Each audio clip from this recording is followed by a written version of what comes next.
So hello, everyone. Everyone who's listening or watching us on YouTube. This is Adsterra podcast, and it's me, Olie, the host. Today with us is a very riveting personality. It's Faruk Aydin. Sorry if I mispronounced it, but I hope it's all right. So for those who might not know you yet, how would you introduce yourself and what you do at Revpanda and Ace Alliance? Absolutely. First of all, thank you for the invitation and thanks for having me at your podcast. It is a great opportunity and greetings to everyone watching or listening us today. My name is Faruk, as you say, and it was a very good pronunciation. Thank you so much. And what I do, basically, my job is connecting people in iGaming space and bringing them a good content. So what I do is at Revpanda, I am Chief Revenue Officer in the entire group, and at Ace Alliance, I'm Managing Director.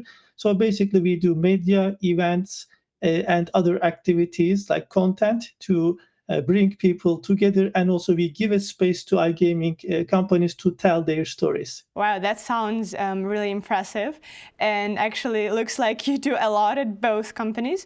I'm just interested, how are they related between themselves, Ace Alliance and Revpanda? Absolutely. So Revpanda Group is the entire, let's say, group of companies that we have got. We are heavily invested in iGaming business. So we really focus in that part, in that niche. And we have got a digital marketing agency, Revpanda Agency, which is providing marketing services to iGaming B2B and B2C brands, starting from SEO to content and all the other marketing activities that you can ever imagine.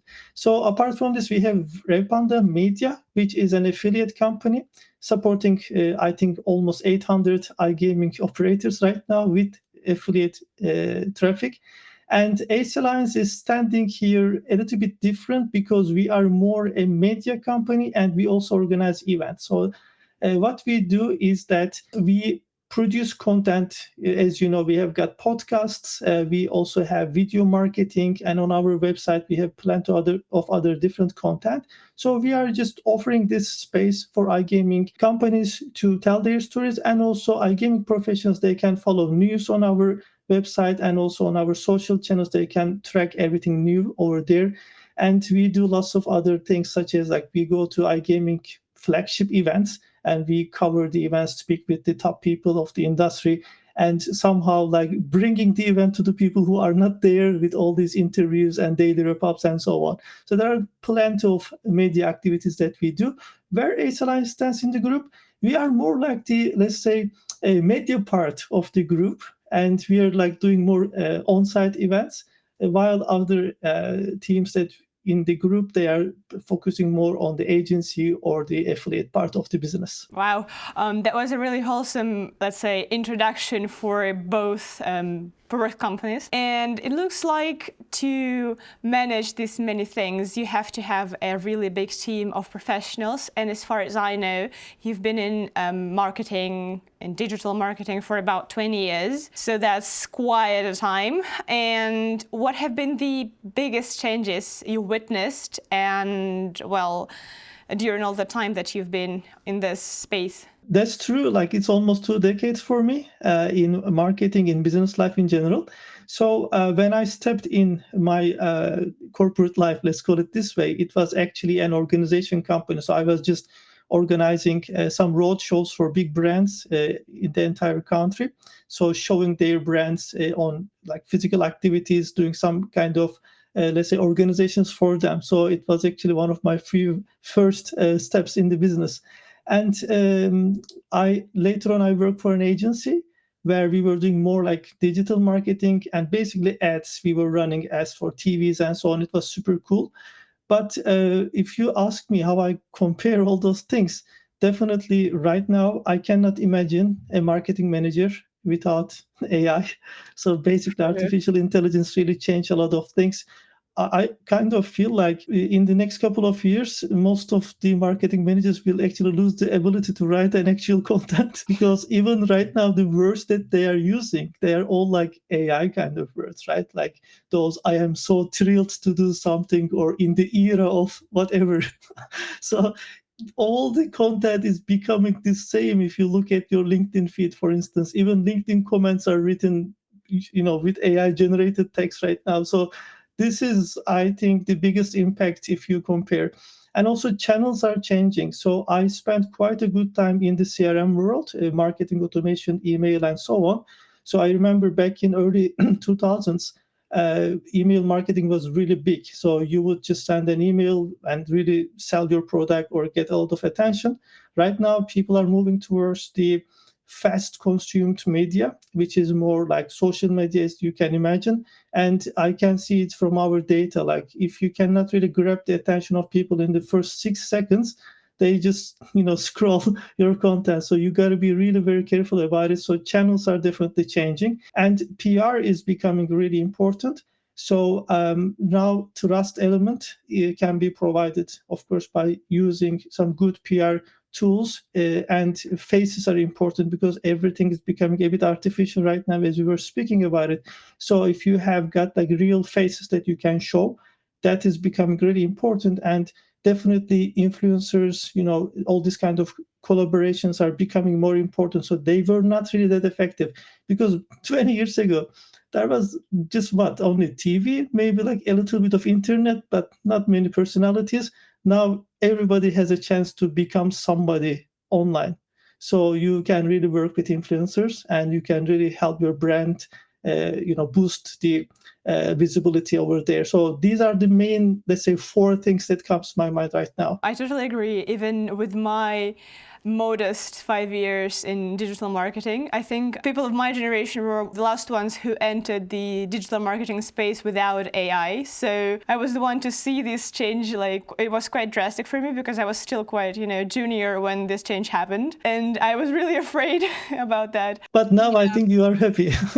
Yeah, I was happy I entered the market a little bit, just like could do it a little earlier than AI emerged fully. Olie, if you don't mind, I would like to add a little bit of over there what you were mentioning about AI. So back in 2020, I was working for an AI company producing a tool for marketing automation. And I was just telling people about, the future, how it will be and so on. And at that time, I didn't get that much attention, right? And after the chat GPT and so on, it really had its pace, and now it is just a part of our life. So it is incredible how in just a couple of years, all these things really changed the market. Yes, and since we started about this AI stuff, what would be your best and topmost advice for those who are just entering the digital marketing space, who just want to start their career or just start somehow in digital marketing?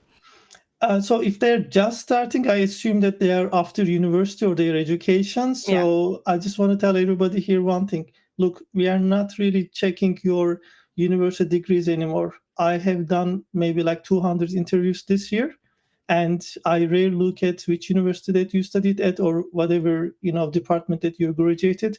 I really care about your skills. So develop skills instead of bringing me diplomas and stuff like this. Yes, these are important, but now education can be taken even online. You can become a great person by just depending on the online sources.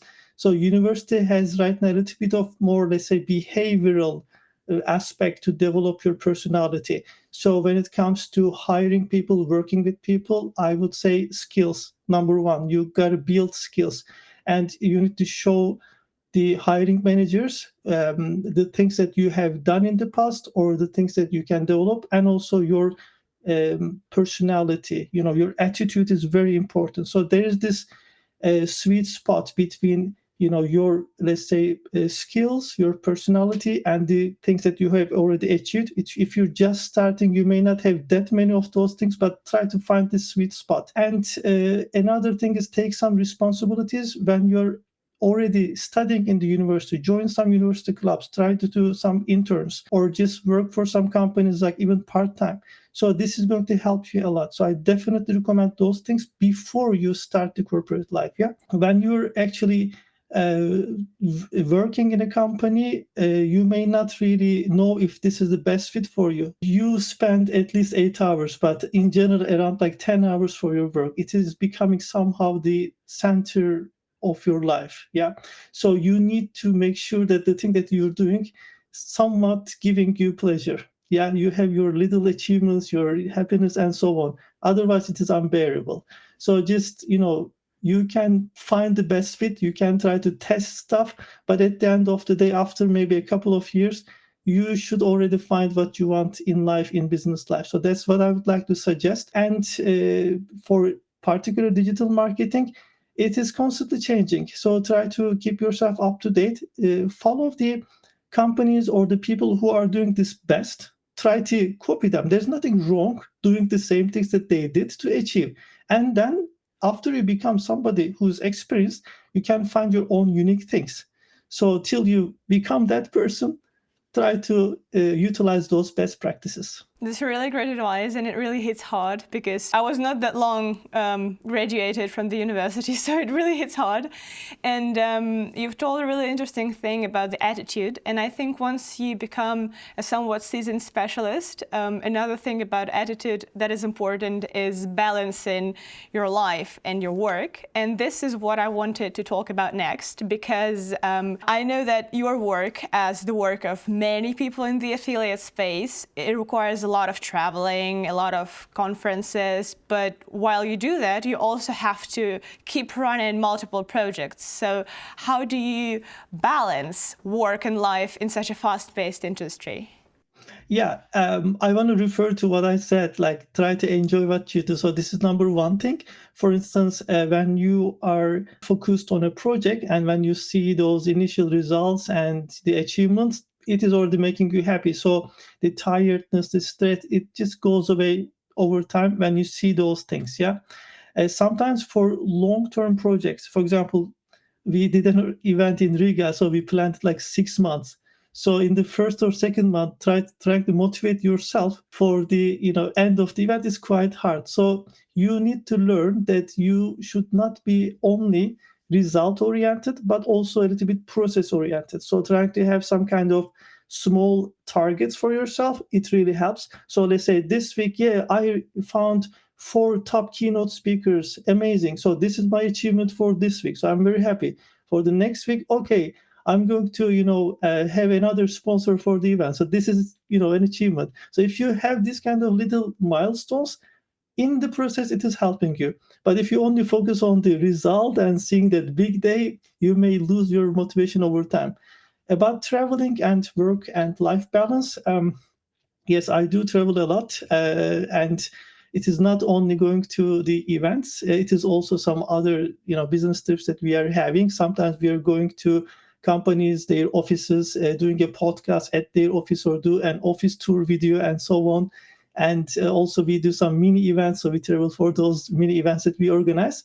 So what I do is I try to take regular breaks if possible. I live in Northern Europe, so I try to spend some time in some warm islands in winter time because this is really helping me. Nice. Because on top of a heavy schedule and a dark sky, it is not really helping. So I really suggest that one.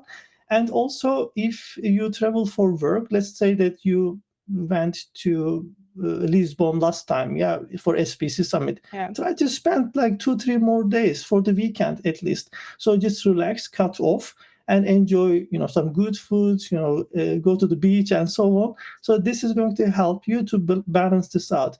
Otherwise, if you just fly, do the event, come back immediately, start on Monday, this is not really healthy. Yeah, I understand what you say. I'm also based in Northern Europe. I think you can see by the light that the setting is pretty gloom at some points because of the natural light outside.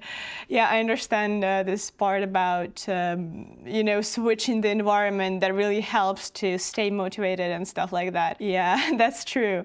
Another part of, let's say, the work-life balance agenda that I have is, as we discussed previously, and as also I know that your wife is also the CMO at Ace Alliance, and she does some big great work too. Host a podcast just like you do, and well, was it like working together in the same niche, the same company, and how do you make this power couple work dynamically and professionally and personally? I think it's really hard, but probably you can shed some light on it and tell me more. Sure. One thing I want to make clear. So I was working fully on Revpanda group at that time when Magda joined us for Ace Alliance. So it wasn't like really a preference or something that we really decided to work in the same company. So it just happened that way.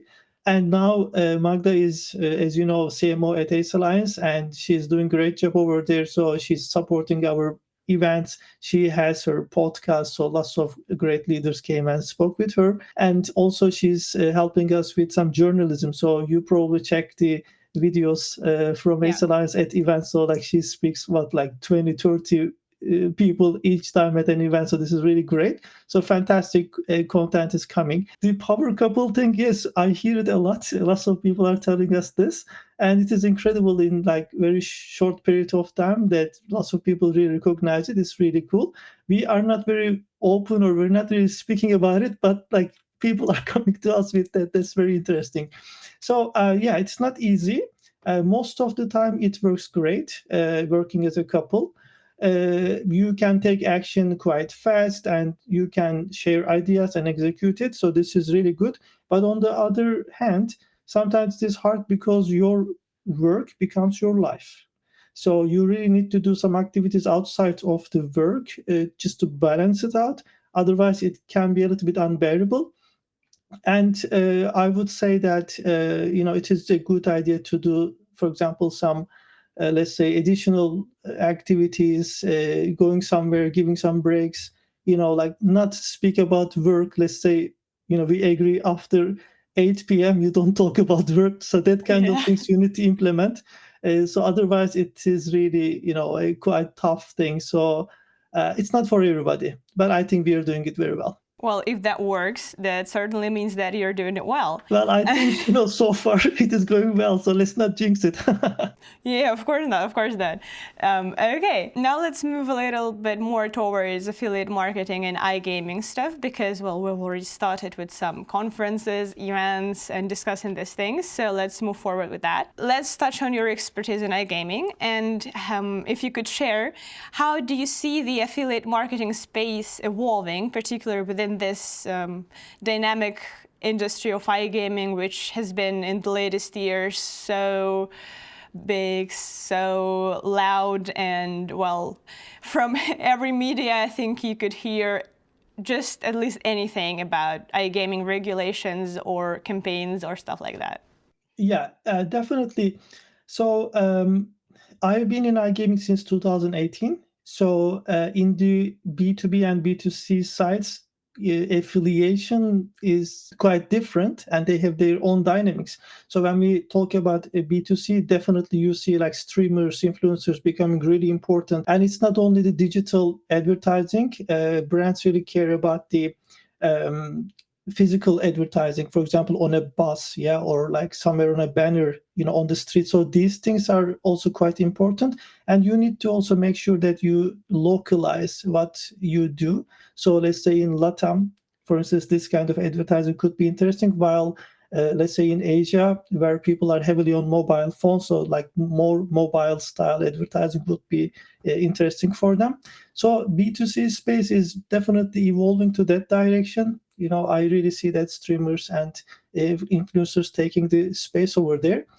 And when we look at the B2B side, it actually almost didn't really exist, 7, 8 years ago. Right now, I see a lot of B2B companies, really taking the space at expo halls. If you go to an event, for example, one entire hall is just dedicated to payment companies, for instance. So for this reason, there are lots of demand for that. And we have got a lot of operators, we have got B2B companies, and somehow they need to know each other and they need to do some business. So for that reason, right now B2B affiliates are gaining more popularity. I think that we have lots of genius people in iGaming. So I'm very happy that affiliates right now utilizing different channels.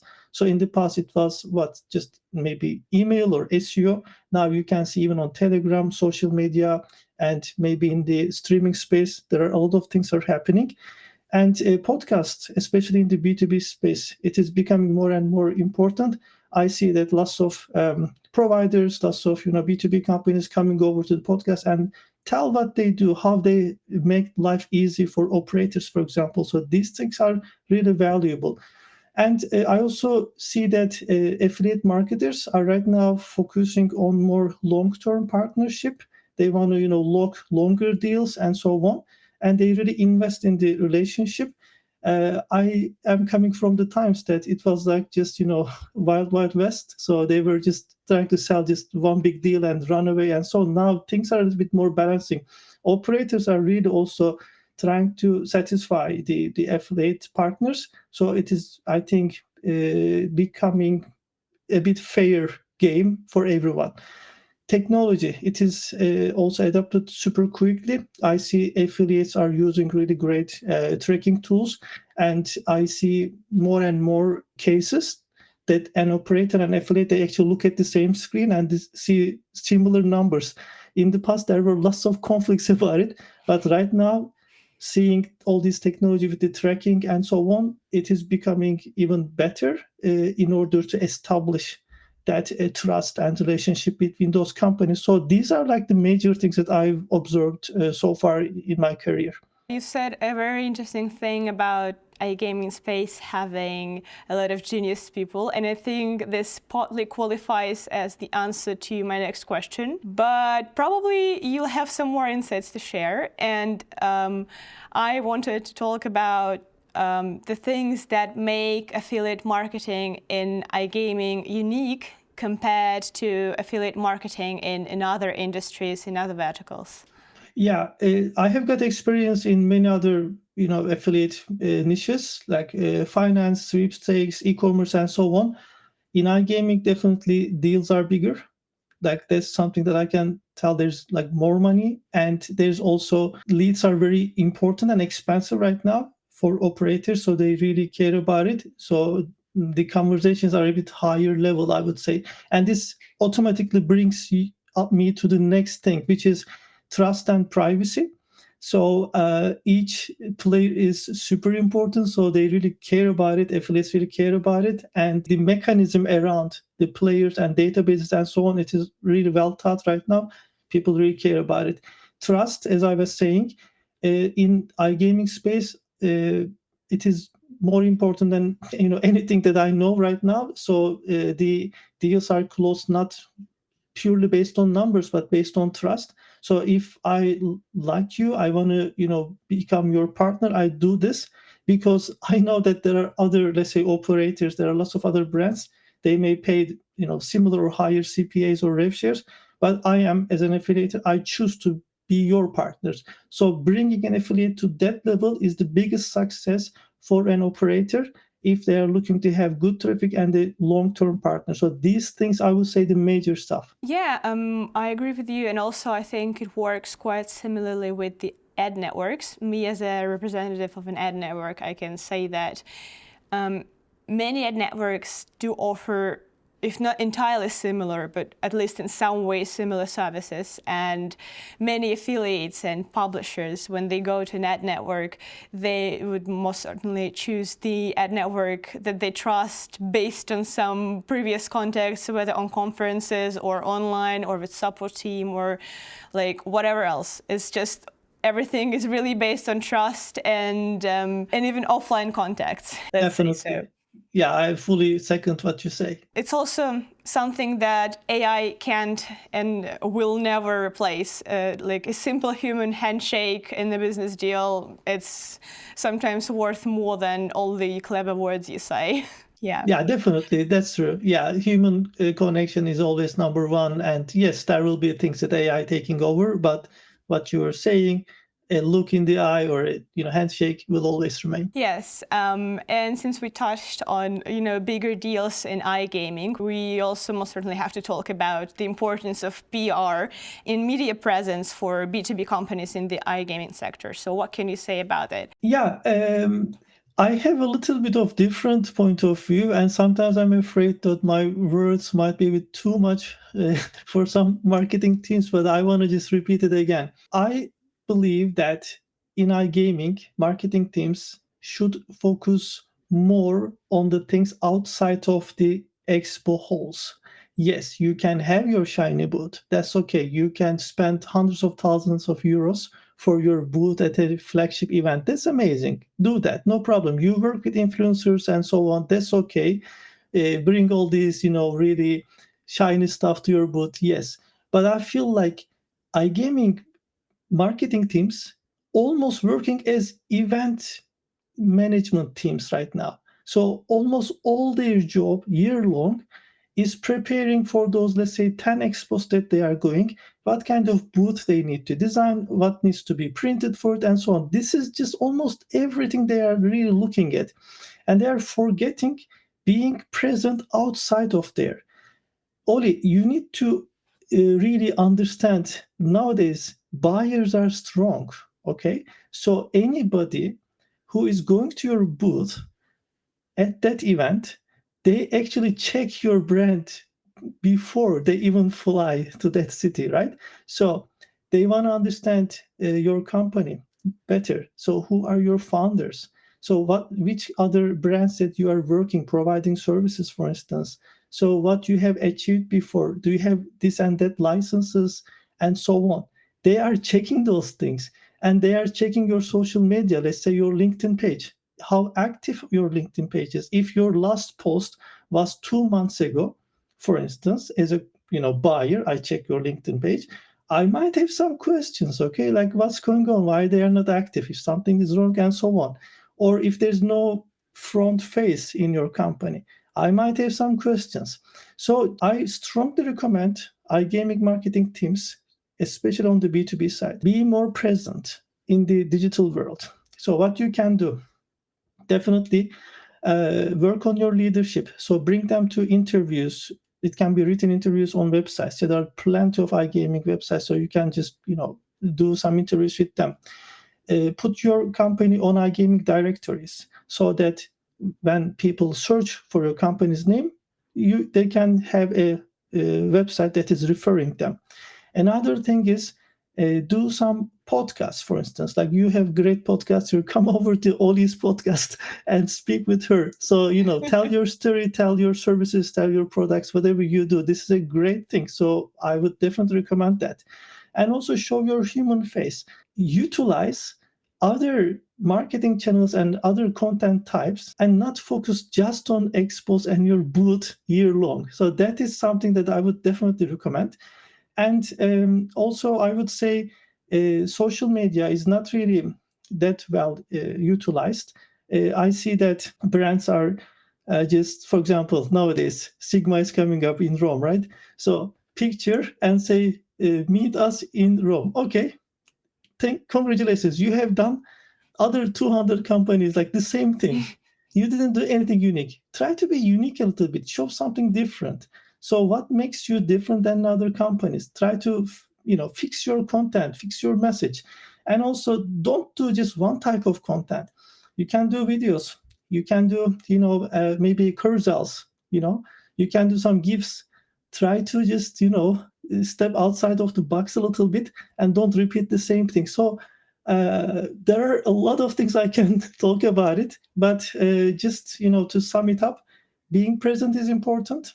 Try to be more outside of the events. Maybe spend just like 5% of your budget that you spent on the events to the other activities. Don't only focus on lead generation purposes. So like, okay, I am going to a podcast, so I need to get 10 qualified leads immediately from this. It doesn't work like this. You need to think a little bit more branding and PR point of view so that your brand will be visible here and there and people will see it. And then in the midterm, it will work for you. So that is something. What I'm trying to say is just build a brand and also track those things, right? So whatever you do for your PR and our marketing, you need to track it well and test new things, not just do the same things that you were doing 5 years ago. It's not working anymore. You just gave me a motivation spark to revive my LinkedIn, because actually in the, let's say in the routine of all the everyday tasks, I kind of forget to post there. So I definitely need to check on that and revive my page a little bit. I'm more like a dinosaur, honestly. So like LinkedIn is almost my only social media. I'm not on Instagram. I'm not on TikTok. I mean, only for the, of course, for our company pages and so on. I'm there. So it is purely where I'm focusing. So that's why I'm doing. I am 100% sure you do other things really well in other channels. It was just my personal experience. The funny thing is that actually, no, I don't really post a lot on socials. So I need to work on my LinkedIn, especially as I do a lot of professional outreach through LinkedIn. So I think I might need a little bit of focus and concentration or posting there. I think you're doing well because you got me on LinkedIn, right? So, Yeah, so yeah. it Well, is proven. that was pure luck. That Right, was pure luck. Yeah. As we touched on content creation, I know that you've produced more than 300 interviews, video interviews, this year alone, and this is an impressive number, to be honest. And how does this content production fit into your overall media strategy? I'm not only talking about, company media strategy, but you as a professional certainly do have your own media strategy that is focused on your representation as a professional and expert. I see. So, first of all, yes, that's correct. I think it's 300 or even more right now in just this year, not even like a year time. It's like about 10 months. So we look at this not only just like video interviews, but overall video marketing. So we really gave a boost in our video marketing because we noticed that the traditional things, the old practices are no longer applicable. People like to have interesting things, unique things to consume. And also, as I was saying earlier, text, wherever you see it, on an email, on a LinkedIn post, or even on blog posts and so on. Unfortunately, it is no longer written by those individuals. It is mostly written by AI. So it is not unique. So it is mostly generic. So it's not really adding that much value. People, they don't want to read boring stuff anymore, right? So it has to be really impactful. And how you present it is very important. So we noticed that when we present things in a video, in a motion, in a unique way, people consume that. So we increased our LinkedIn follower base 10x since we started to do this different content strategy. So I remember when I started, it was like less than 7,000 followers on LinkedIn, on Revpanda only. Now we are over 72,000. So it has just really changed the game for us. So video marketing is very important in my opinion. And also imagine that you're at an event, you're holding a microphone and a gaming leader is talking to you and telling you about the trends and the challenges and so on. So that moment is not really something that AI can create yet. Okay, so it is still important. Another thing is, as I was saying, we go to iGaming companies, their offices, and we do office videos. We capture those fun moments, really great vibe. This is also something that AI cannot replicate. So that's why people like to watch those things. And also these podcasts, like it has this flow. We mostly do this like in an organic way. Nothing is really like planned and so on. So people enjoy the natural conversation. So for that reason, I would say video is important.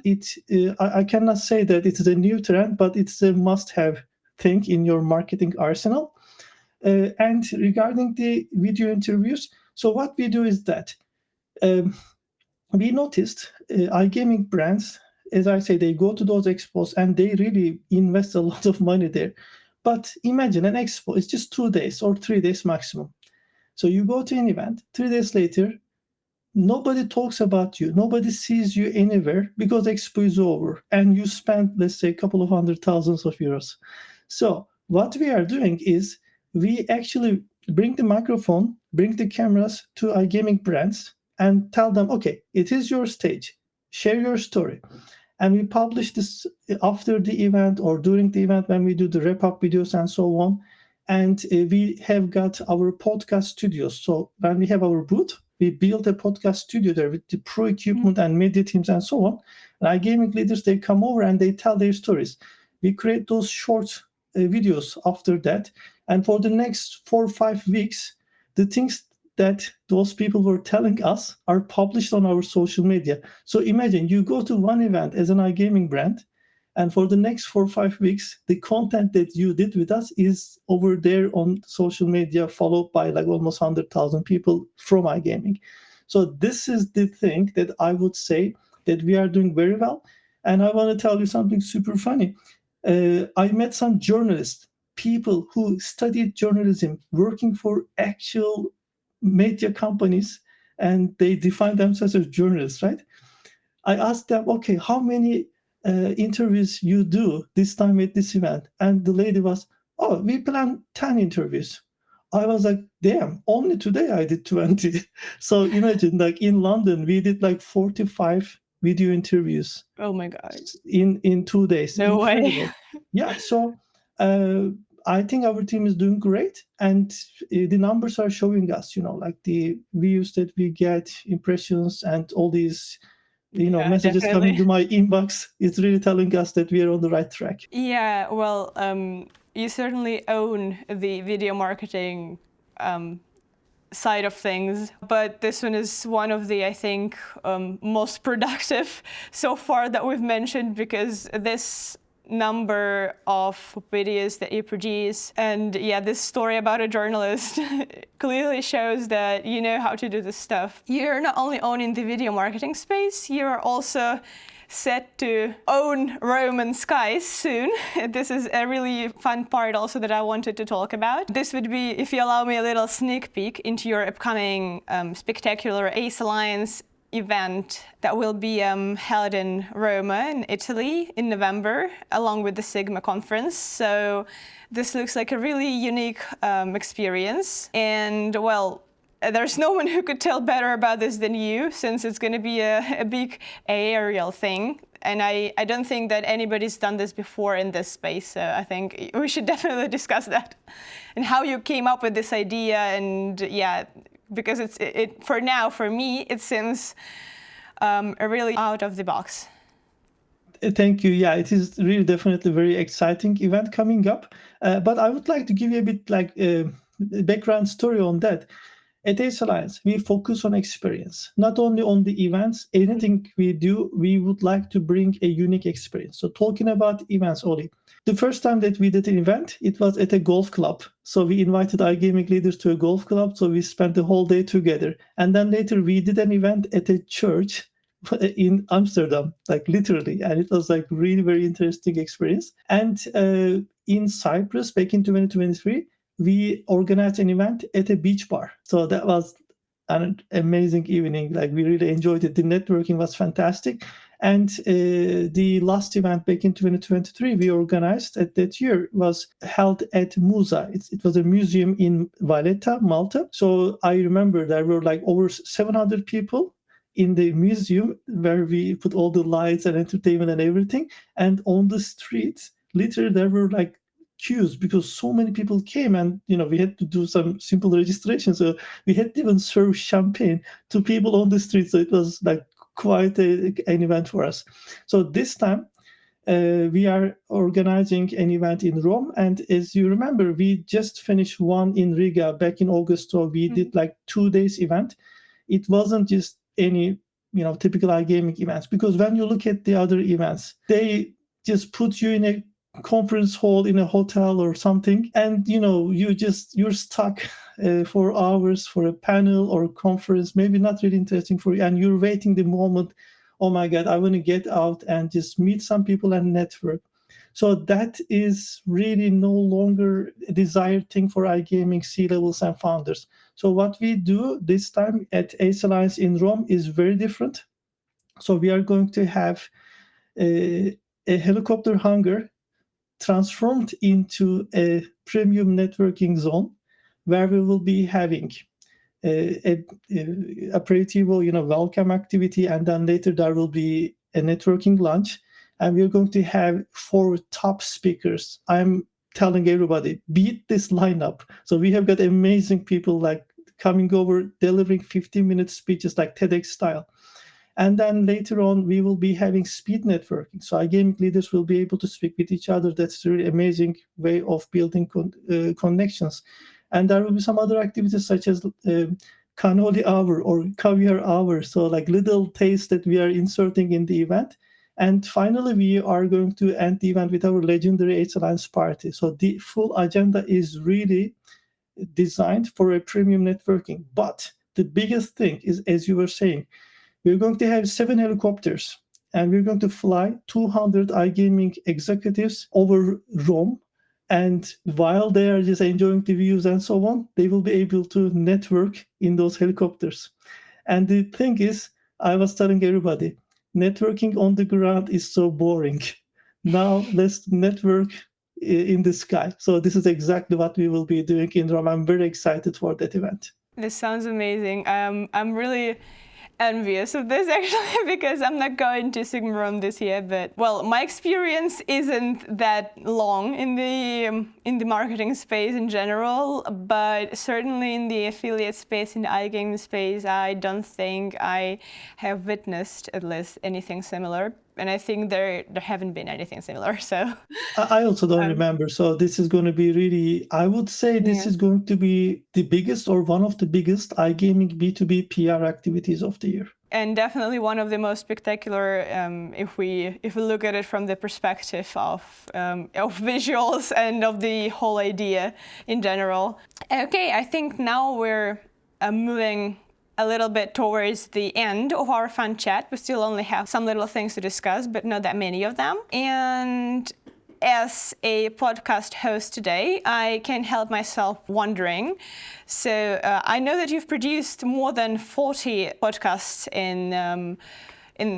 this year, I think, by now. So it's not even like the final number, because we still have some months left of 2025. So more will be coming, and this is one of them. First of all, wow, and how did this happen? And secondly, what's your vision for this growing media footprint and for podcast as a format in particular? Yeah, thank you. I believe that you'll be also taking these steps towards that direction. So you have my full support over there. So yes, we have done over 40 podcasts this year, and there will be more, as you say.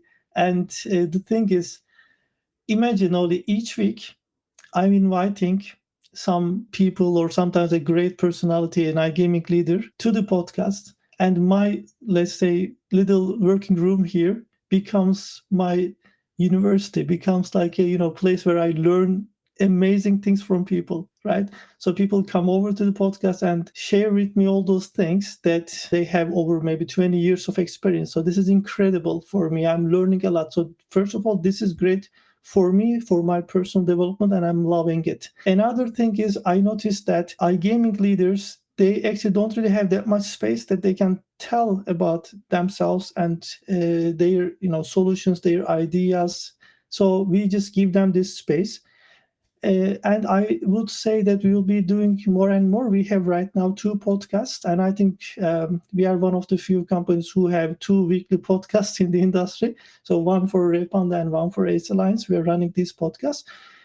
One of the reasons that we could actually produce a lot of these episodes, because we just don't want to limit ourselves to physical spaces. So in order to do a podcast, somebody needs to fly from Cyprus to somewhere else, or to Malta. And so this is just really not the case. So right now, in the age of technology, we could actually really utilize it. So we just join each other on a streaming tool and do a podcast together. So that's amazing. So we don't have those limitation anymore. So that is great. Another thing is, as I was saying, when we go to events, when we have our booths, we built a podcast studio there with the pro equipment and the media teams, and we're able to record, podcasts over there. So people are texting me, writing me, hey, let's do something together. And I'm inviting those people to the podcast at the events, and they join me. So it really also helped with the velocity. And I think there will be at least 10 more episodes this year. So my goal was 52, 52 weeks, 52 podcasts. I hope to reach that one. Well, there are still how many at least 10 weeks is left.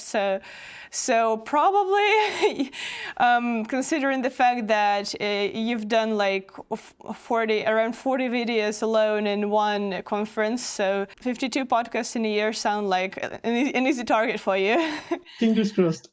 Yeah, I also see this with our Chief Marketing Officer Gala. She's always all around the place with the podcast and stuff like that. She's also always talking. Yeah, so probably somewhere next year we can meet another time, but with Gala as your guest.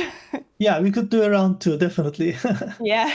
So now we're moving towards some classic questions that typically conclude podcasts. So where do you see Revpanda and Ace Alliance heading in the next few years? Yeah, Revpanda is actually as a group growing, and we are investing more and more in iGaming business. So you can expect more from us when it comes to the agency service that we have, the brands that we are working, and also in the affiliate media side, we'll be working more and more operators. And we are very keen on bringing all this new innovation when it comes to content, especially for iGaming affiliation. So yes, this is also going to be something specifically for Ace Alliance. I can give you some hints. So as you know, ICE Barcelona is approaching, so there will be another event over there. So we are going to do another side event there, and it will be also super exclusive. So I will keep everyone posted on that. And we are also planning something super big, especially for the Scandinavia, CEE, and Baltic region. So we are going to do something that was never done before in that area. So Ace Alliance will be on the headlines, I would say next year, like July, August time. So keep following. When it comes to other type of content, so our website, we have great plans for the website. We are going to actually really turn it into an iGaming hub, more media, more news, and so on. We are investing over there. And the podcast will be going on. Definitely, there will be like more episodes, and like even bigger names will be coming up. And we are investing heavily in video marketing. So we are constantly recruiting, media teams and so on. So there will be like more coming up, and you can see that. Another, like for me, a priority is Olie. If you check iGaming YouTube channels, like those companies who are in the market with event and news and so on, like 10, 15 years, they upload a video on YouTube, and you see that they get like 40 views on the same day or 70 views even after a week. iGaming is a very small niche, okay? So you may not expect like really big numbers unless you see something like you upload a video, wow, 2,000, 3,000 views on the same day, 0 comments.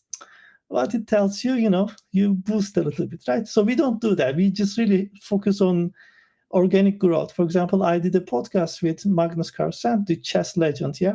So on the same day, we got like 6,000 views, all organic, lots of comments and so on. I want to grow that part. I want to focus on YouTube because it is the second largest search engine in the world. So YouTube is important, and I really would like to dominate that space, especially in the iGaming niche. So that's another goal for me and our team. So I would say these are like the major things that we are focusing. Sounds pretty ambitious, but there's nothing we can do, especially in the iGaming space with all the events and all the opportunities that it presents to all of us. We're also at Adsterra, we're also now trying to do something with the YouTube. Well, for instance, this podcast, as it will also go live on YouTube. So yeah, we're trying to develop this too, and we recognize it as a great platform to share. And the part you said about boosting content, we see that a lot, and this is the dilemma. You can boost it to get some views for image, just for image, but then what you want is have some organic views that bring you actual following, actual comments, and actual clients later on. So, yeah, I mean, you basically solve a problem for your audience, for the people who are reading and watching for you. So you just bring a unique experience to them. Otherwise, if you just, let's say, do some paid ads and stuff like this, and just a couple of seconds people are checking what you're doing, it may not really the best thing. So yeah, I definitely would like to have our content something desired, something that people would like to watch or listen. Yeah. So this is the goal that we would like to really focus on, and it all comes from understanding the audience better. And trust me, I'm really spending a lot of effort, like doing a lot of research and so on, and ask people, even sent messages to everybody who joined my, let's say, live streams. I asked, hey, did you like it? Tell me your feedback. Did you enjoy? How do you think that I can make this better? So I really ask those questions. I answer every single comment, every single message that I get. So I'm doing my homework well. I hope it will bring some good return. Yeah, of course it will, especially the part that you answer all the comments. I think it's really important for the audience to feel that the speaker is interested in the audience, and not only as clients or potential payers and buyers, but as like genuine people, real people who are interested in the content and ask questions. All right, and then finally, what one single piece of advice would you give to marketing, PR folks, affiliates, and entrepreneurs trying to succeed in the iGaming today? Be present.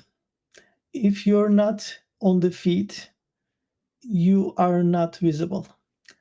Do something that is outside of your events, shiny boots and so on. Just be present for your audience with more activities online, because they are going to check your website, your content, everything before actually they meet you.